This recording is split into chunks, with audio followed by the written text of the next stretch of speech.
सबको जय माता दी। कैसे हो आप सब? तो उम्मीद करती हूँ आप सब अच्छे होंगे और माता रानी से प्रार्थना भी करूँगी कि आपके जीवन में खुशियाँ ही खुशियाँ आए।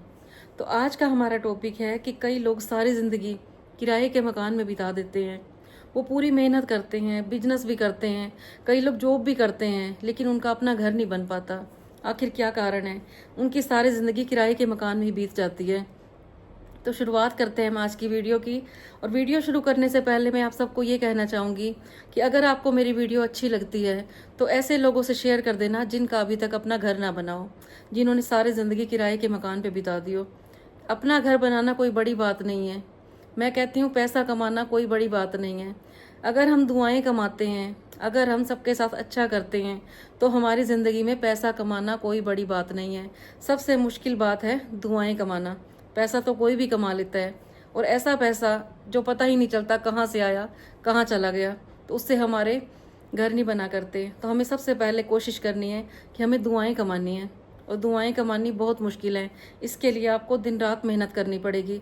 जिस हिसाब से आप बिजनेस में सारा दिन लगाते हो, पूरी मेहनत करते हो, उसी तरह से आप कोशिश कीजिए। आप जो भी बिजनेस करते हो, अगर आप जॉब कर रहे हो, आप टीचर हो, आप डॉक्टर हो, या आप हाउस वाइफ हो, जो भी इस टाइम मुझे सुन रहे हो, आपने कोशिश करनी है कि जो भी आप काम करते हो उसे आपने सेवा समझ के करनी है। आपने सिर्फ यही सोचना है कि हमें भगवान ने एक सेवा का मौका दिया है। जिस तरह से अगर आप टीचर हो तो आप अपने बच्चों को ईमानदारी से पढ़ाइए।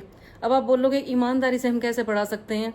ईमानदारी का मीनिंग ये है कि कई लोग तो अगर उनको 3 घंटे की ड्यूटी मिली है पढ़ाने की, तो वो क्या करते हैं, पौने 3 घंटे में काम निपटा देते हैं। सोचते हैं कब बेल बजेगी और कब हमारे से छुट्टी होगी यहाँ से। और कई लोग ऐसे भी हैं जो 3 घंटे हो गए हैं उनको और वो 10 मिनट फालतू पढ़ा देते हैं। ये होता है ईमानदारी से पढ़ाना।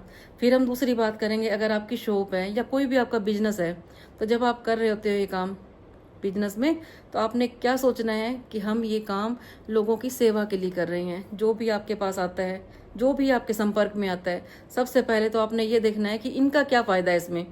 लेकिन होता आजकल उल्टा है। लोग क्या करते हैं, सबसे पहले देखते हैं कि हमारा इसमें क्या फ़ायदा होगा। जो भी आपके संपर्क में आते हैं, तो आप ये सोचते हो कि हमारा इसमें क्या फ़ायदा होगा। तो आपने सबसे पहले ये सोचना है, अगर आप किसी को सामान भी दे रहे हो, कि ये सामान हम गलत तो नहीं दे रहे, या हम किसी से डील कर रहे हैं, कहीं को नुकसान तो नहीं हो जाएगा। तो सबसे पहले आपने सामने वाले का फ़ायदा सोचना है। जब आप सामने वाले का फ़ायदा सोचोगे तो आपके फ़ायदे के बारे में वो परमात्मा सोचेगा। क्योंकि अगर आप किसी के बारे में अच्छा सोचते हो तो भगवान भी आपके बारे में अच्छा सोचने की कोशिश करता है। अगर हम ये सोचेंगे कि सिर्फ हमारा ही हमारा फ़ायदा हो जाए, सामने वाले को चाहे नुकसान हो जाए, तो कभी भी हम खुश नहीं रह सकेंगे। फिर हम पैसा नहीं कमा सकेंगे। और जो हम ऐसा पैसा कमाते हैं जो बेईमानी का पैसा होता है, वो पता ही नहीं चलता कहाँ से आया और कहाँ से गया। तो आपने कोशिश करनी है, आप चाहे जॉब करते हो, चाहे आप डॉक्टर हो। अब कई डॉक्टर ऐसे होते हैं कि उनको ये मतलब ही नहीं होता कि हमारा पेशेंट ठीक हुआ या नहीं हुआ। उनको सिर्फ पैसे लेने से मतलब होता है। कई बार तो हम ये भी देखते हैं कि इंसान की डेथ हो जाती है और ये लोग ऑक्सीजन लगा के छोड़ देते हैं, और क्या कहते हैं कि ऑक्सीजन लग रही है या आईसीयू में है। उनको ये मतलब नहीं होता कि उनके पेरेंट्स हो गए, जो भी पेशेंट है, उनके घर के जो लोग हैं वो परेशान हो रहे हैं, उनका पैसा इतना लग रहा है।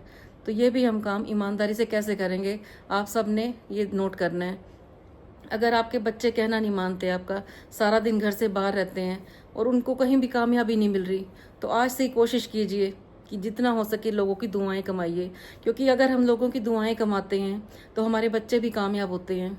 क्योंकि माँ बाप की जो करनी होती है वही बच्चे भुगतते हैं। हमेशा ये बात याद रखना। आज हम बुरा कर रहे हैं तो हमारे बच्चे भुगतेंगे। अगर हम किसी के साथ अच्छा करते हैं तो भी हमारे बच्चों के आगे आएगा। तो जितना हो सके आपने सुबह से लेकर शाम तक आपने दुआएं ही कमानी हैं। दुआएं जो होती हैं वो हमारी तरक्की का रास्ता खोलेंगी, हमारे परिवार को तरक्की के रास्ते पे ले जाएंगे।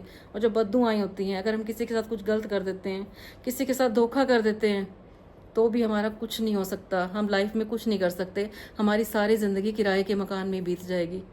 अगर आप थोड़ा भी कमाते हो, आपका कोई छोटा बिजनेस है, उसमें आप ईमानदारी से चलते हो, तो वही छोटा बिजनेस आपको बहुत बड़ी तरक्की दे सकता है। तो आपने आज से ही कोशिश करनी है। रात को आपने सोते टाइम चेक करना है कि हमने आज किसके साथ धोखा किया, किसका हमने पैसा मारा। सपने में भी ये मत सोचना कि हम किसी का पैसा ले लें, क्योंकि मेरा मानना ये है, अगर हमने किसी की सुई भी ली है, वो भी हमें लौटाने के लिए इस धरती पे आना पड़ेगा।